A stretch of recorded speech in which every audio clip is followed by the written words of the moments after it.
Welcome, everyone, to a gathering place brought to you by the Gallagher Chamber of Commerce with me, your host, Marilyn Hemingway. And we have a very special guest back today, Miss Twanja Windley, who is an author, and we've had her on before, and we wanted to bring her back so she can talk about her new book, Becoming Healed, why she wrote it, what drove her to write her second book. And we're also going to talk about the Windley Foundation, the foundation she started, its mission, why she started it, what led her in her journey to start this foundation, and also how we can support the foundation. So we're going to jump right in it as we bring 2021 to an end with a good word from Miss Windley. And of course, we'll see you right after our opening. Hello, I'm Marilyn Hemingway, and welcome to A Gathering Place. I said, I'm stepping back because we have young voices who want to be heard, and they're moving on something. Branding is really important to you and your business. Even a basic type of technology, you learn it all. And people are Good question.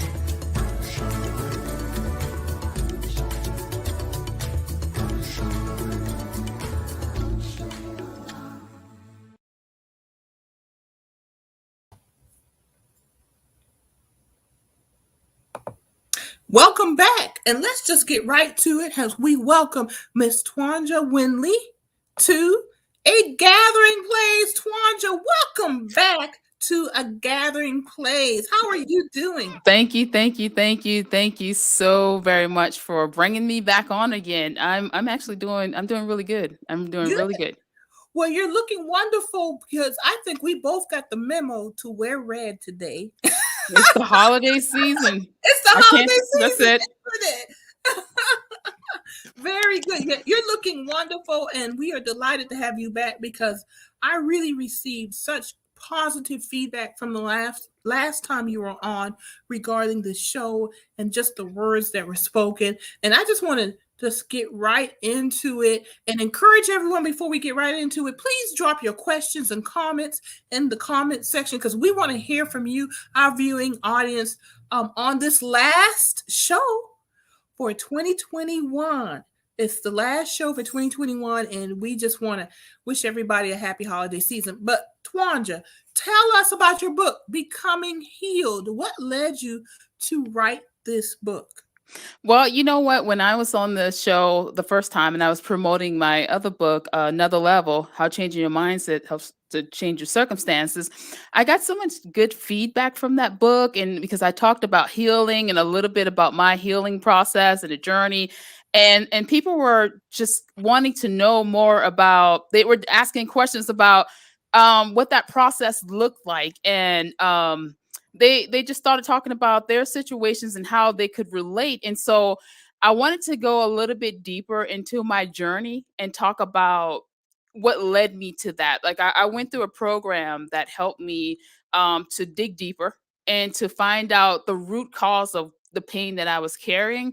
And so a lot of times I found the people, and just by them sharing their circumstances or their situation, they were just stating how even though sometimes that they feel healed or they don't feel anything at all, those things still arise. It comes back. And so I had to learn that even though that the pain is gone, it could still be there. So pain buried alive is not dead. And that was something that was shocking to me too, because as I was going through my process in the very beginning, I felt okay and I thought that I was over some certain things, but I wasn't until I got to the root of those causes. And so just going through a whole healing process for like 1 year, and I'm not talking about just painting my nails and just getting over things or journaling, that type of stuff. I mean, digging deeper and seeking counseling and sharing my journey with other people and allowing them to share their information, what they were going through, so that I could relate and see exactly where I was in my process.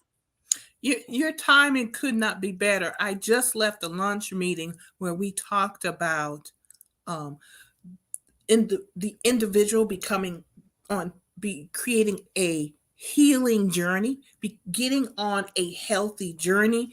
We talked about a holistic view, and we also talked about addressing the root causes of our trauma. Right.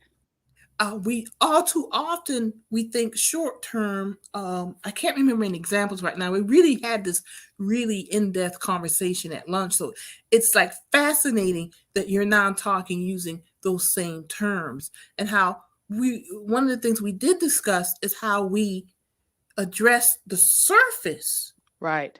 issue, but we don't go to the root root. cause. And I brought up, one of my heroes passed this week, Bishop Desmond Tutu, and he is famous for a quote of, I'm paraphrasing, but stop pulling the people out of the river when we need to go to the head of the river and find out why they're falling in. Wow. And it speaks to the root cause. Why are people drowning in the river? Well, you got to go to the head of the river to find out why they even fell in or jumped into the river. And it's a very famous quote of his that I've seen this week in his passing. And he's one of my heroes. So I'm fascinated and just really, it's profound to hear you speak about the root cause. Why do you think we don't address the root causes of our trauma, of the hurt, the brokenness, and we just deal with surface issues? I honestly think that it's just a lack of knowledge and a lack of understanding, because before I went on this journey, I really didn't understand. Like I just thought that, okay, I could fix this, or because I've forgiven someone that I'm over it. And then later on I found myself one particular circumstance. I was angry at someone for something. And then I said, okay, I can't get past this. I mean, I'm gonna get past this, but I'm just gonna leave it alone. I'm not gonna feel anything. So you think that if I say, okay, I forgive you, that it's okay, and I move along, so I have no feelings, until you have that bad thought in your mind about. It was at a point where I said, I just can't wait for them to get back what they gave me. You're looking for that person to suffer. That's not healing. And then when I caught that, I said, okay, wait a minute. I'm not healed because I'm still holding something over them. I'm waiting for their downfall, for them to get back what they gave me. And I'm just like, that's not how God wants it to be. And I knew when the Holy Spirit told me that in order for me to reach that next level in my life, or where I'm asking God to take me, that I needed to clear some things. My mind and my head needed to be in the right space.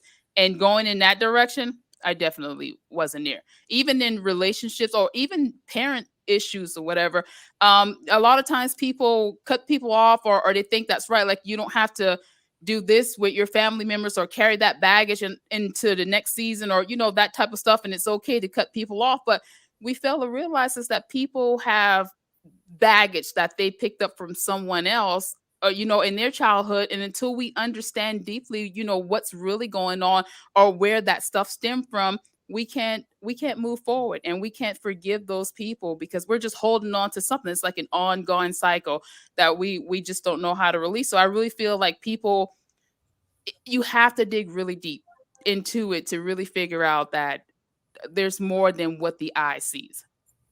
So what steps do you discuss this in the book? What steps, or trigger, for lack of a better term, that would allow us to dig deep? You know what? I gave an example, and this one's very simple. One time I had this altercation with one of my brothers. It was very, very simple, very petty.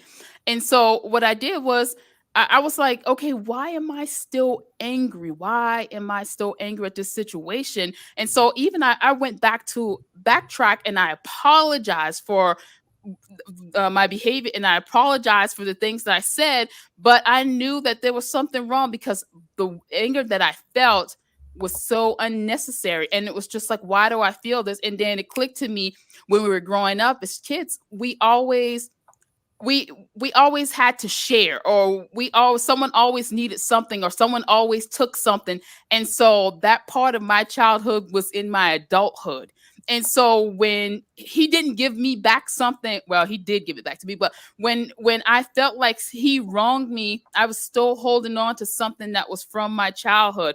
Had I not known any better, I would be like, okay, well, I've forgiven the situation, but every time I would be around him, I would still feel some type of way, but I just didn't let it go. I felt like there's something wrong inside of me that made me feel this type of way.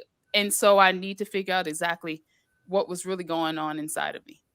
It takes some self-introspection. It takes quietness, I think. Also, I think we got into this a little bit the last time you were on the show, and I probably said this example then, but I have found that the journey I am on, and I use the term journey because we will never be 100% mentally, emotionally, and physically healthy, because that's life.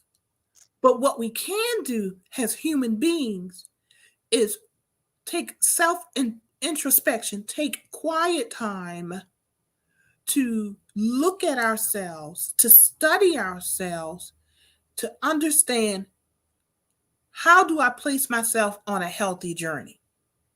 What do I need to do to start this healthy journey? Because I think once we start an individual healthy journey, it will then become where we have a healthy home. Yes. A healthy home leads to a healthy neighborhood. A healthy neighborhood leads to a healthy community. A healthy community leads to a healthy nation. A healthy nation leads to a healthy world. Right. So I say all that to say it starts on our individual journeys to recognize that we all have flaws, brokenness, wisdom, joy. It's the yin and the yang that work together. And once we recognize this and start that, hey, I own this journey that I'm on, you would be amazed at what opens up. Yes. And I think what it means is recognizing the humanity within ourselves will allow you to see the humanity in others. Yeah. Giving ourselves grace so you can give grace to others. Right. But until we start that becoming healthy, we will constantly have this strife. We see it playing out now in the United States, and globally, because, politically, etc. But it really does take us getting on that healthy journey as an individual. And your thoughts? You know what? I absolutely agree with you. One thing that I found, because I did a lot of group sessions, and in the beginning, it was, I don't want to say it was terrifying, but it was a little bit harder in the beginning to open up and share with people, what you were going through. But once you start hearing other people's story and realizing that those people are just like you, and they want to be healed, because a lot of times people put up walls and barriers, and they just say, okay, I don't want to share. If you find a safe place with safe people, it allows you to become a little bit more vulnerable, open up and share. Because I always feel like if I sit in the corner and I don't say anything, I'm not taking that first step. Even though the first step was me getting there, but the next step would be for me to open up and be able to share. Once I start to get into that place, I know that I'm on the beginning of the journey that I'm looking to be on. And I think a lot of times people don't have safe people that they could, or a safe space that they could go to and be able to talk about what's going on, in the fear of their information getting back out, or people talking about them, or the judgment. And that's just how it is with society, or in the world of social media. People are afraid to say what's truth because of the judgment, or what other people are going to think. And a lot of times, even when I share my healing journey, a lot of times people are so quick to respond when I already know that they're not where they need to be. But it's almost like they feel like they're okay, but knowing that they're not okay, but they aren't open enough to say, I understand exactly where you are because I've been there too, or I'm in that same space. It's more of, well, I'll just pretend like I'm in a good space and I'll just amen you in the corner, or I'll say something back to you, or I'll give some feedback knowing that they're not in a good space as well too. I'm so glad that you wrote this book, because when you talk about a safe space, I would think this space is not just a room where people gather. Space is reading a book. Space is listening to music. Space is spending time with yourself. Space is spending time with others. But you're correct in saying, I agree with you. I agree with you saying people need to feel safe but that's why it's so important that I think we recognize that we create that safe space for ourselves, to recognize the journey we're on allows us to create the safe space for others. I think, and I did find that quote from Archbishop Desmond Tutu. I'm going to put that up because I think that's, in a way, that's what he's talking about. That's what he's also talking about. Also, there comes a point where we need to stop just pulling people out of the river. We need to go upstream and find out why they're falling in. He's talking about being active and not only pulling them out of the river, but stopping and thinking about what are we really dealing with here, then going up and addressing why they're falling in. And that means that's active. That's being proactive and creating a space where people feel safe, that you could pull them out of the river, if you will. And I just have always loved this quote. And one thing aside, I want to say this very quickly, since we're Georgetown connected and everything, and I'm in Georgetown right now, is that a lot of people don't realize Bishop Desmond Tutu used to spend a lot of time in Georgetown. Oh. His best friend lived in Georgetown. And I knew this because in the early 2000s, we did a 2-week festival welcoming the Amistad replica, the Amistad ship. We welcomed the replica and we tied in our Gullah Geechee local Black history. And his best friend was part of that effort, Episcopal Church like he was. And he lived in Georgetown. And Bishop Desmond Tutu would come to Georgetown quietly and walk around Georgetown, and no one knew who he was. And that's why he would come to Georgetown, because he could get away from that worldly pressure that he was under, this world famous man. And let's be honest, he was just another Black man walking around Georgetown. He was in a safe space. He was in a safe space. Thank you for saying that. Yeah, he was in a safe space, and he would come in Georgetown, stay with his best friend, who was also in the church with him, and just spend quiet time in Georgetown. So I just wanted to give that little tidbit that his friend provided that safe space for him. Isn't that? And Georgetown, touched global history and was not even aware of it. And I just wanted to mention that, since that quote is just so profound for what we're talking about. So tell me more about the book. What in the book do you want folks to take away from it beyond what we've already talked about? There are a lot of stories, real stories in there, and I don't want to take away from people reading the book, but there are a lot of real stories and real situations in there about people who have been maybe molested in the past, and then they're still holding on to that. People who've lost family members and never talked about it, and you see, like you're in a one story, there's a family, and one of the parents lost a sibling at some point in their lives, and it was unheard of. No one knew about it, nothing. So it was years later, once they found out that they actually had an uncle that passed away, and never even knew, and their father never even mentioned that the fact that he had a baby brother that passed away. And so it was more of, when you think about it, it's just like that.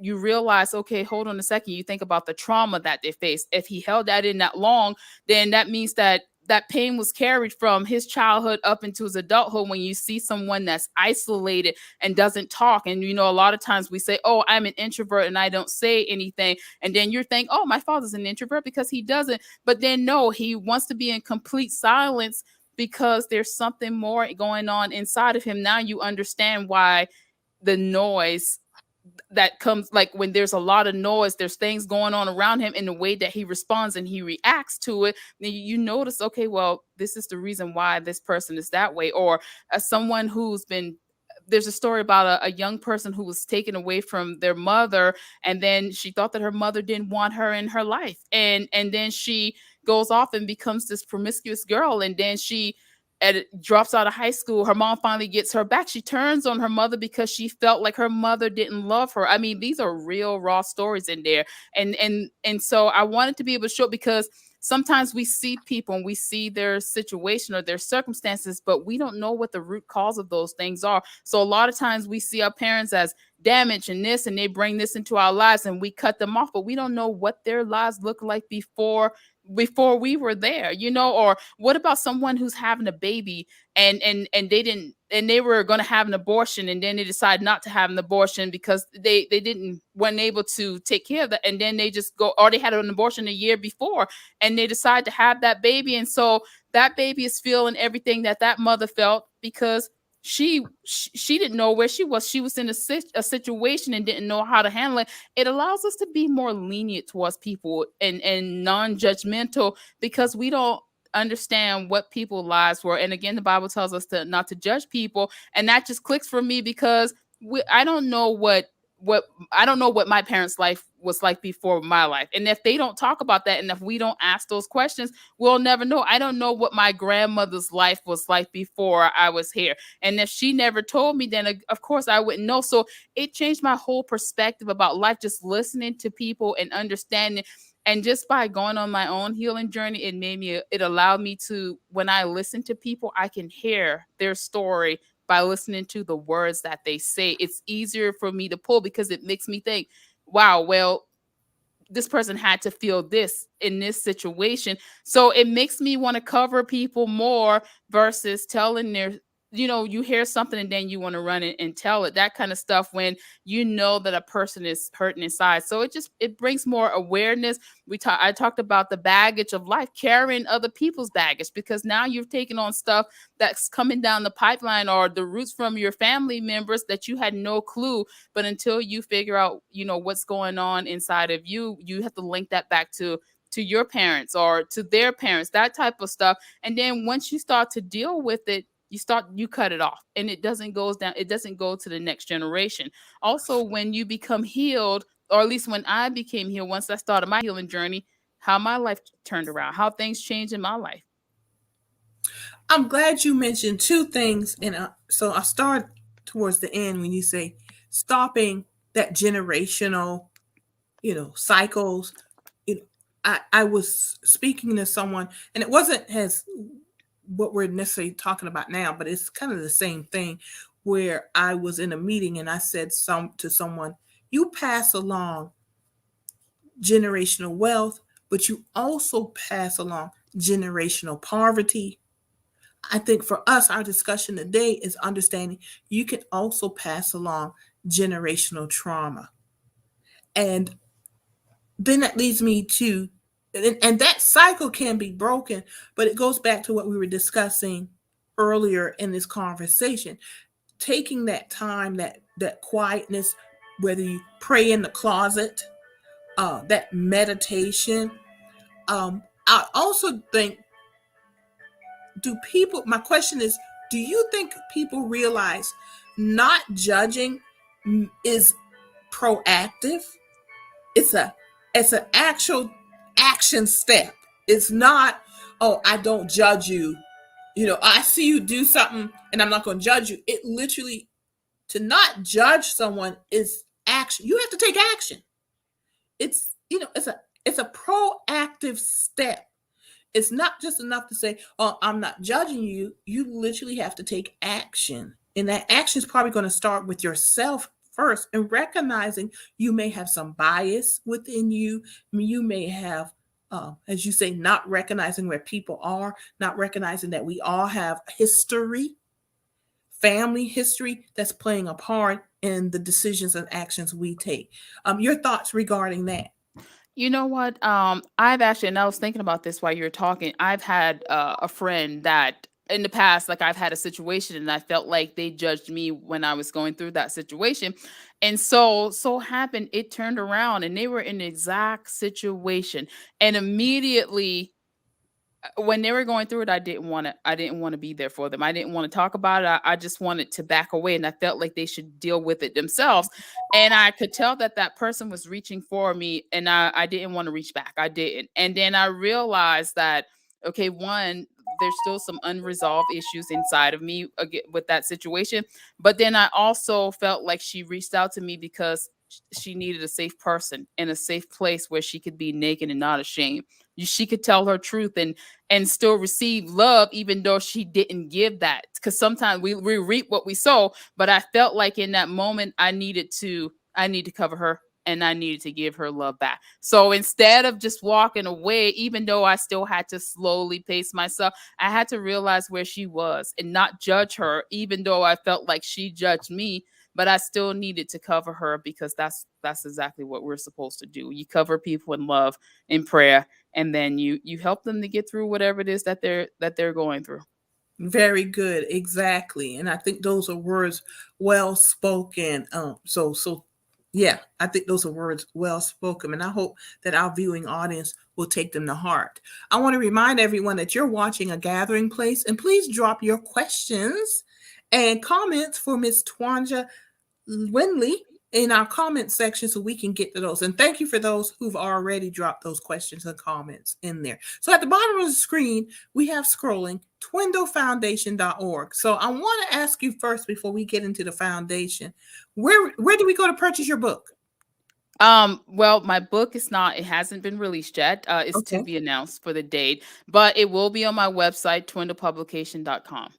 Okay. And the release date will be on there pretty soon. All right, very good. So we're going to encourage everyone to go to twindlepublication.com. But before I put that up, let's go ahead and talk about Twindle Foundation. Tell us about Twindle Foundation and why did you start it and what is its mission? You know what? You nailed it on the head just a few minutes ago. You were talking about people leaving generational wealth. The Twindle Foundation was created to promote wealth through real estate. And so it's so that people will be able to leave some type of legacy through real estate to gain to create generational wealth for their family. But I created the Twindle Foundation as a realtor. What I found that it's very hard for the minority community to purchase a home for home ownership.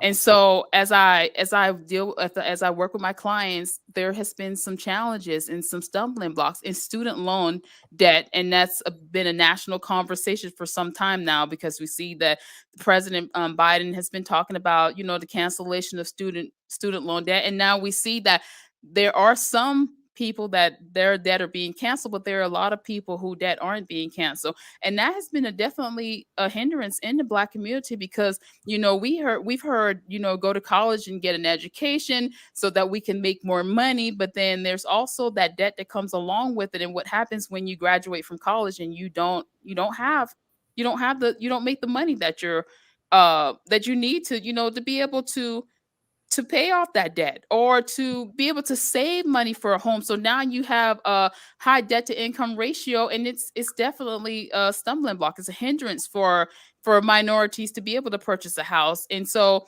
I created the Twindle Foundation to educate people on financial literacy, on home ownership, the buying process, that type of stuff. And then also we wanted to help to find a solution. So we created a scholarship that to help people to pay for college so that they could come out of school with less debt. So earlier this year, was our first scholarship award, which was an amount of $5,000.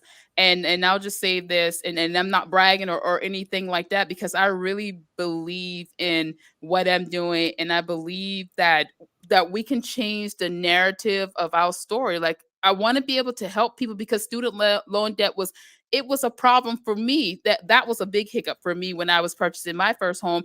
And so, and what I did was I had to, in order to overcome my debt to income ratio with my student loan debt, I had to just tell myself, hey, I'm gonna have to go out there and make more money. And I did. And so the next year I went out there and so I was able to, but not everybody can work for themselves, or not everyone don't have that cap on them. You know, they don't have that limitation. So it's, what do you do? So when we provide the scholarship, I wanted to sow into what I believed in. I wanted to sow into people because I believe in them. I wanted to sow into minorities because I believe that our stories could change. So I paid the first scholarship out of my pocket. I gave the $5,000 for the first student.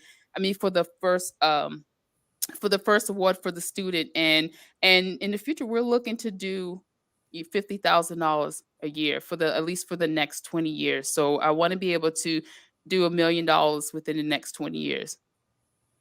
Very good. Congratulations. And I think it's definitely a worthy cause. Y'all, we have the website up. We've been scrolling at the bottom of the screen the entire show. So if you are moved to support what Miss Twanja Windley is doing, please go and donate. We encourage you to do that, and go to the website and learn more about what she's doing. So let's get into your why and the mission. Love that you're addressing student loan debt, home ownership, but there's also the bigger picture here. And you were talking about how it impacted you purchasing your first home, for example. And I think I shared on Facebook today a story from CNN about the great resignation that's going on, that first young people were being blamed. Oh, you don't want to work because they're giving you all this money, Right. COVID, the Right. support, canceling student loans. Now they've extended that to the 1st of May. Right. But what they're finding out now, the statistics, the data is showing it's the great retirement. 50 and older folks are retiring. And I'm bringing this up because it ties in what we were talking about at the beginning of the show, that we are all dealing with trauma, brokenness, etc. That a lot of people are quitting because they're just tired of working for the man and working and not making any money. There's a huge wealth gap. There's a huge income gap.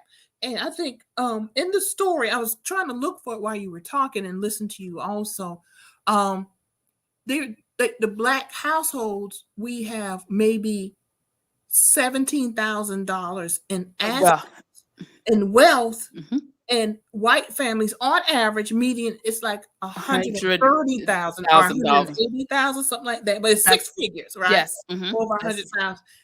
And that even if we worked steadily at $7.25 an hour, it would take over 100 years to close that gap. So basically, you're telling us we're going to never close that gap with the system that we are working in right now.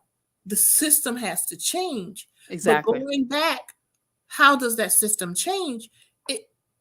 Individuals are going to have to get knowledge. You said something about lack of knowledge. Mm-hmm. We're going to have to get some knowledge, folks. Knowledge of history, knowledge of systems, knowledge of institutions, but also knowledge of self. Knowledge to get on that healthy path. And it goes back. You as an individual get on a healthy journey. Your household will get on a healthy journey. Then your community, nation, and so on. This student loan forgiveness is actually a prime example. It's not just I'm in debt because of these student loans. It's the impact of being in debt to those student loans. But how do you change that? Because a system was created to put people in debt. And this is just Maryland speaking now. It's like, right. You're in debt. You're actually enslaved. You're enslaved to the bank, to enslaved to whoever you owe that debt to. So how do you change that? First, understand the systems. Then understand yourself. Where am I, and how can I play a role in changing this? And it's fascinating how you, Miss Twanja Windley, have tied the threads together through your book, Becoming Healed, and then this foundation. So you're not just saying, here is the problem. You are also offering solutions. Exactly. And that is tremendous. I would love to hear from our viewing audience. What do you think about that? Your thoughts regarding this. But Twanja, tell me your thoughts. As you were writing the book, as you were creating this foundation, were you thinking in those terms, or did it come to you as you were going through the steps? You know what? Absolutely not. I was not thinking about this. I actually have a team. I have a PR manager, and we worked like we worked on this, creating this foundation, and we worked on it for like 6 months, just gathering the data, putting the information together, building the website, that type of stuff. I started writing the book right after I got the foundation up. I mean, everything going with the foundation. So it really came afterwards, but the book really came from, it was kind of like a spin-off from the book that I released last year. So it was more, but God work in amazing ways. Like he ties things together and we never see it until it comes. And had you not said this, I don't think that I would have even pieced this together. So no, I didn't. It was just like, I think all things work out for our good. And I think it just worked out that way. Very good. I'm glad to hear it. This is why we have a gathering place. And I tell my guests when we come on, it's a conversation. And when we have these conversations, and Jackie's watching, that's who I had lunch with today. And I was telling you, it's so to use the terminology that you've been using. And we had this conversation at our lunch meeting. You offer these safe spaces. You offer these spaces where people can just talk, and we learn from each other. Right. And hopefully our viewing audience is also learning also. I had a friend on within the last 2 weeks. It was the African American intellectual tradition. And we were talking about organic intellectuals, and then like the academics, except those who went on and got their PhDs. But in the African American Black community, Gullah Geechee community, which is a subset of African American culture. Actually, it's not a subset. Gullah Geechee culture community is actually a foundational culture for African American culture. So let me make sure we're clear on that. But within the context of those communities, we have always had intellectualism, and that would include the organic intellectualism demonstrated on a gathering place where we have conversations and people bring their knowledge to the table, and in the conversation we gain more knowledge. That's intellectualism. And intellectualism allows you to grow, allows you to gain knowledge, allows you to recognize resources. And I say all this to say Miss Windley is a resource for the community because of her personal journey. And she manifests that by writing her books. And now the next level is starting a foundation. So I say all this to say, I'm so happy you're on the show. Well, thank you. I do appreciate it. And I think that it's imperative that when we leave our community or our home place, that we go out and we receive knowledge and wisdom. But I think that it's important that we take back what we've learned to our people so that we could help them to change their lives as well too. And so that's exactly what I've been trying to be, a resource to people. Because when I sit down with my people of color, or and I'm talking with them about credit check and just financial situations, it's like sometimes people, they don't know, they don't understand, and I'm puzzled. I mean, there are things that I don't understand and there's things that I don't know, but I continue to seek. So at every level there's something that someone doesn't know. But it's challenging because now you're trying to help people dismantle things that they've been taught or that they've learned, and so you're trying to help them to learn new things and do things a certain type of way. And I was going to say this every year, and this is going to be something that we're going to do. The Twanja Foundation is doing in the upcoming month, early 2022. Every year in December, I have a doctor's appointment. I do a regular, like a checkup, get my blood drawn and check my cholesterol and, that type of stuff. And so what I was thinking about is we need to do, as an individual, a financial checkup. We need to know where we're at. And that was something key that I saw that people were not doing. So I put together a list of things that people need to, especially if you're in the home purchasing process, home buying process, or just in general, you want to make sure that you check your credit. You need to know what's going on. Check your credit and see what's going on out there. There may be some things that you might want to dispute, that type of stuff.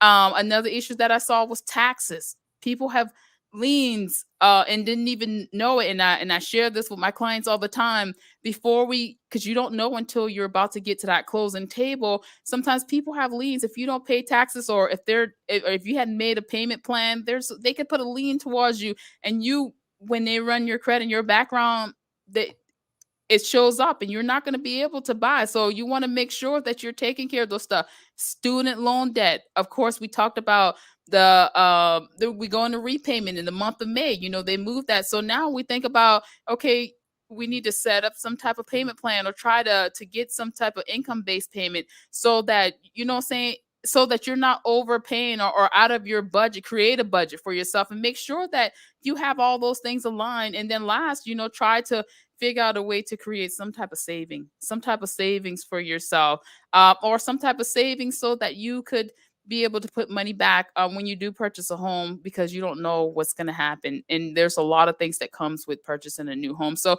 that's a conversation that the Twanja Foundation will be having in the upcoming year, the first of the year. But I want to put that knowledge out there. I want to give people those things so that they know how to move forward in life, period, even if they're not purchasing a home.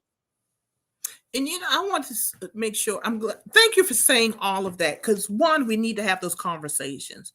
And two, I do want to add, this is, y'all, we've got to also, I think because of our trauma, from historical trauma, that we were taught to be ashamed of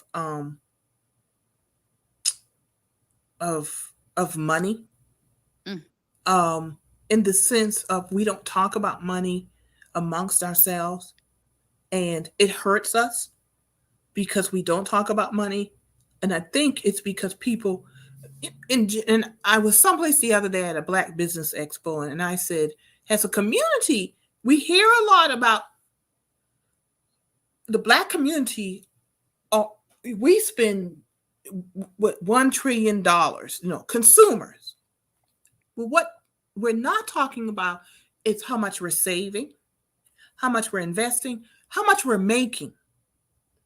And that actually hurts us, because we don't, what we are, we've been, the systems that we are working within, capitalistic systems we are working in, have taught us to be consumers. Well, when you're a consumer, you're giving your money away, whether it's through gas, retail, food, etc.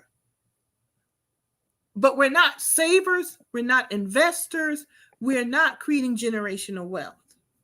And I don't want to make this conversation about money, but our trauma impacts our relationship with money.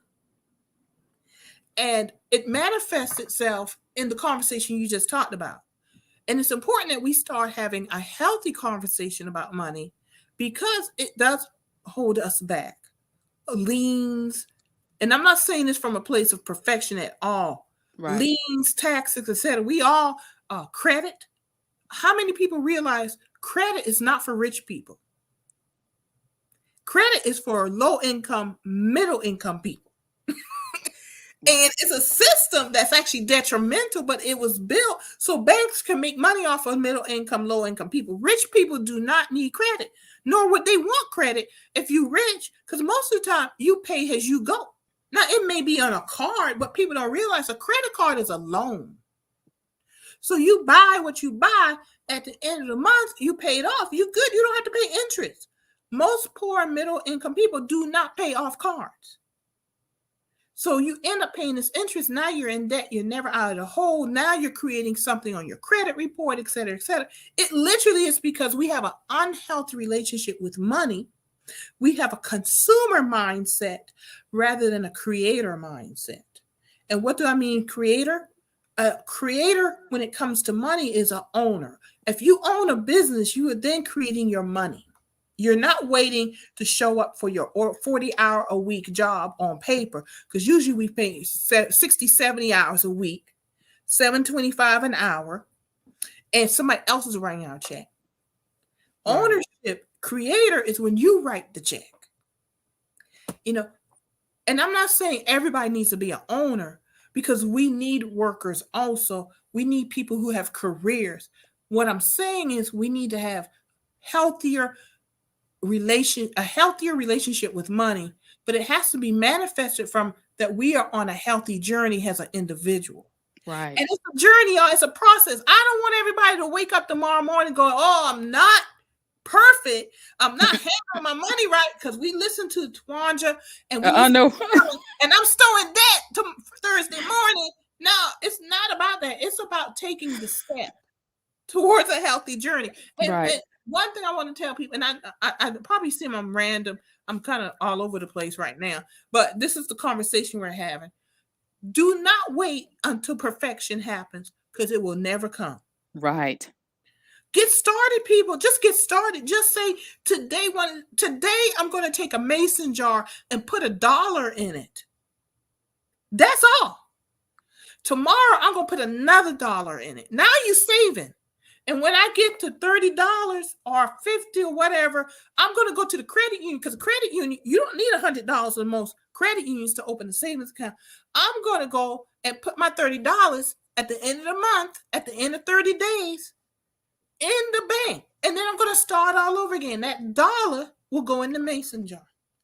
Now you've started a healthier journey with money. And it does impact, eventually the bigger picture is your credit report. Because once you put that money in the savings account, maybe one day you could go to that savings account and you look at, I got $500 in the savings account. I'm going to take $200 of that and pay off a debt and get it off my credit report. That's just an example of getting started. Maybe getting started is reading a book, Becoming Healed, by a local author who's been through a journey, who's going through her own journey, but through her love of writing, is sharing her journey in the hopes that someone else takes the lesson and they implement it on their journey. So this whole big conversation that we're having, which is the best conversation to have at the end of 2021, because it's about becoming healed. What better time to reset this week, this day, to just say, I'm going to do one step. I'm just asking y'all to just do one step. I'm not asking you to wipe out your debt. I'm just asking you that one step is to get a jar, a container, and put $1 in that container. Then do it again tomorrow. I'm also asking you, when the book comes out, Becoming Healed, to go buy that book, because you might be saving that money to go buy that book, because that book is your investment in yourself. That's all I'm asking y'all to do, is put the $1 in the container, so when the book is released, you could go buy the book, because that book is an investment in yourself. See what I did there? All yes. Right. So I'm doing a lot of talking here, but Twanja, every time you come on, we have this type of conversation, and I love it, y'all. It makes my brain cells work. Yeah, I don't know about y'all, but I feel stretched. I feel that my brain has just been stretched, and then come back, because that knowledge is coming in from Miss Windley, and it just makes me a better person. It makes me, this is part of my journey, Twanja, we come towards the end. I want you to be the final voice of the show, and I've done enough talking, but you just really just have laid something on my spirit, as our folks would say. But give us some words. What do you want to say? What do you want to share with us? Well, I do want to say I do appreciate you having me back on the show again. I receive all the love when I come and talk with you. So I want to say thank you. And also, if people would follow me on Instagram at I am Twanja or at Twindle Foundation, and also keep watching, because this year we're gonna have live conversations with people that repair credit. We have live conversations with tax attorneys that could help people to if they have taxes that they owe back in taxes, maybe they could help them to get those taxes, the number reduced, because she's been working with some of my clients as well too. I want to give people as much knowledge and information that I can, that could help them to get out of situation. And when I say that, we lack knowledge, it's because there's people out there that could help us, but we don't know. And I feel like anything that I've learned, I'm going to share it, because we don't have to live this life. It's time that the way that things are, the way that it is, we have to change our story. So I want to be able to help people in the best way that I can. Anything that I learn, I'm definitely I'm gonna give it back. Very good. And I'm glad to hear. I want to say thank you too, because every time you've come on, it really has been a moving experience for me. So I want to say thank you. Also, I was looking forward to you coming back on. I know I was looking forward to, because I know I said because I got such good feedback from the first show. And you're welcome to come back anytime. To the show, because that's why we're here, to have these conversations, to support each other, to share what we have learned on our journeys, to know that we offer a safe space, to know that you're not alone, to know that none of us are perfect. Right. Absolutely. That we are on this healthy journey, and we gonna make mistakes, but it's yin and yang. We may make mistakes, but we pick ourselves up and we keep going. We learn from those mistakes. Those are lessons learned. And thank you, Jackie, for hopping on. She's out there in our viewing audience, because we had some of this conversation at our lunch meeting, and she's working on some stuff, and I'm looking forward to her when she gets to her launch to bring her on to talk about her journey. Also, I just love to just bring folks on who are change makers impacting the Gullah community, and you are definitely one. And there's so many of us out here, and I'm just a resource to help get the word out. So It's always good to have you on and others on who stretch us, who give us knowledge. And you said that earlier, it's about gaining knowledge. And knowledge is not just found in a book. It is, yes, found in a book, but knowledge is found in just living life. Right. Wisdom is found through living life. And so many of us, I think, and I'm going to throw this out, y'all can get mad at me, but come back in 2022 and let's have that conversation too. Not enough of us are living life. We're just going through the motions. That's pretty deep. It is. We go to church, or we go to school, we go to work, and our eye is not really on living life. We're just getting through life. And I, for one, truly believe we were put on this earth for more than that. Absolutely.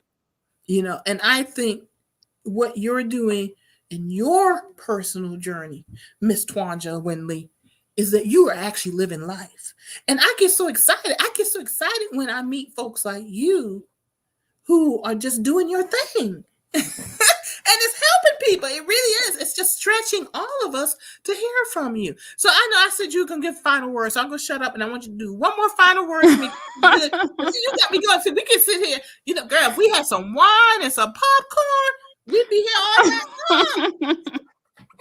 I think that the biggest part for me, because there's this song, and it says, and I know that it says that my life is not my own. And of course we're saying, to God, to you I belong, and when I give myself away.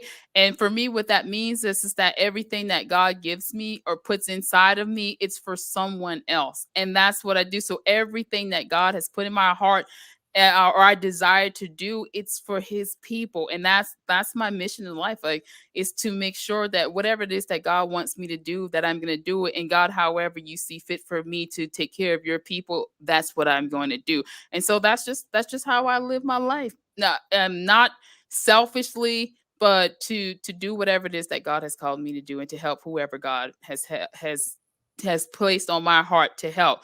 Even if those people have wronged me, I'm still going to help them. So, hey, I'm just living my life the way that God has planned for me. You know, and that's grace. That's grace. Even those who wronged you, and people do that, that's grace. And it's because you've given yourself grace.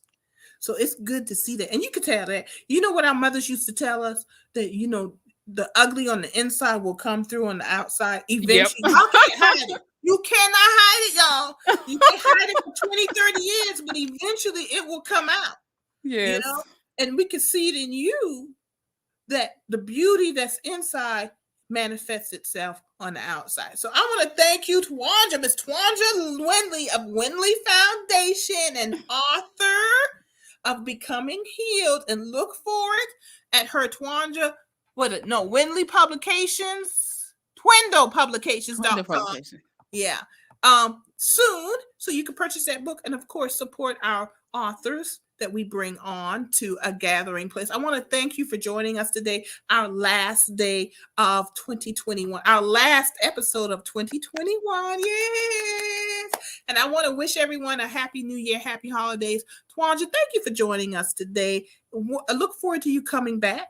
Looking forward to seeing and watching your journey, and hopefully we'll continue to be involved in your journey. Thank you so very much. You're welcome, and we'll see you later. Good night and happy holidays. Well, everyone, wasn't that exciting show? It certainly was. I am always moved when we have authors, change makers that are impacting our community come on, and Miss Twanja Windley is definitely one of those. What a beautiful spirit, what a beautiful woman. Always enjoy supporting. And I want to thank everybody for joining us in 2021. We had some fantastic guests all year long, and looking forward to 2022 when we have more fantastic guests. And now just to run down the type of shows we're going to have in 2022, we will continue. Every second Wednesday will be our environmental and energy programming. We're inviting our environmental organizations and individuals to come on so we can learn about the work that they're doing in the environment and green renewable energy. There's a lot going out there, folks. Electric vehicle stations. We want our community to be a part of that. So we need to get that knowledge. Every fourth Wednesday, we have public health awareness. We want to be emotionally, mentally, and physically healthy. St. James Health and Wellness, our huge sponsor for that. Every fourth Wednesday, public health awareness come on and listen every fourth Wednesday and learn about public health awareness and all the things that we need to be on a emotional, mental, and physical healthy journey. And of course, every third Sunday is Politics Talks with Marilyn Hemingway, myself, Jomar Brown, and Brandon Upson. We talk politics for an hour. And hopefully we just did our last one in December. We were together in person. We've been doing this for 2 years, folks. And it was the first chance we had to meet in person under COVID. And hopefully in 2022, we'll be able to do it in person again with special guests. We're working on some special guests who will join us in 2022. And of course, every Wednesday and Sunday at 4 p.m., join us on A Gathering Place just to meet the change makers impacting the Gullah community, what's going on in the community, because we may have challenges, but our solutions are always community-based. At the bottom of the screen is twindlefoundation.org. Please visit twindlefoundation.org and support Miss Twanja Windley in her efforts, because a beautiful story, a beautiful sister, and we always welcome her back. Thank you, everybody. Have happy holidays, and we will see you. Darlene, you are welcome for both of us. Thank you. Thank you for joining us on A Gathering Place. And I want to wish everybody a happy holiday, and we'll see you in 2022.